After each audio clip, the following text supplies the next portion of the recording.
You know the donut is a bad idea. You know it before you even pick it up. You eat it anyway. Not because you're weak, not because you lack self-control. Because somewhere in your brain, a very old, very powerful program just fired. And that program was never given an off switch. Your ancestors needed that program to survive. You inherited it anyway, wired exactly the same, dropped into a world it was never designed for. So let's ask the real question. Why can't you stop craving sugar? You've probably been told your whole life that this is about discipline. Eat less sugar, just say no, try harder. That framing is mostly wrong. Sugar cravings aren't a character flaw. They're a biological inheritance.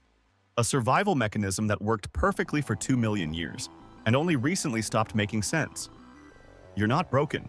You're just running very old software in a very new world. Here's what almost nobody thinks about. For most of human history, sugar was nearly impossible to find.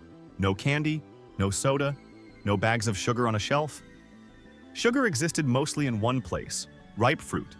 And ripe fruit was seasonal, scattered, and gone in weeks.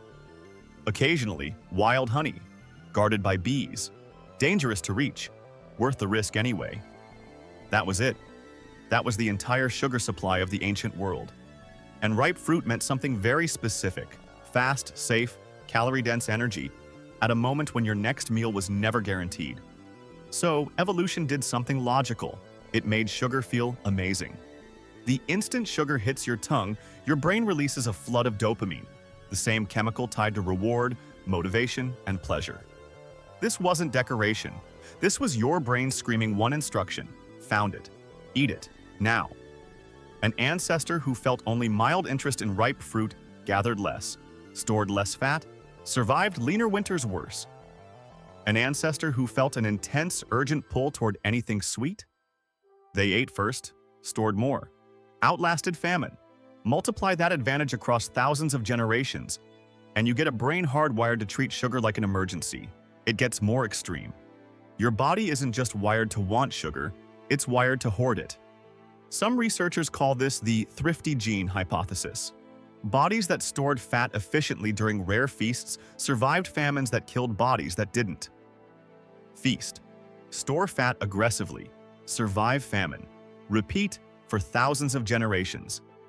Every single one of your direct ancestors survived long enough to reproduce using exactly this strategy.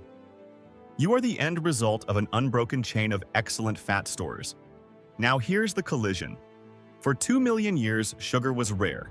Then, in roughly 1 century, it became everywhere, cheap, refined, added to bread, added to sauces, added to drinks you don't even think of as sweet.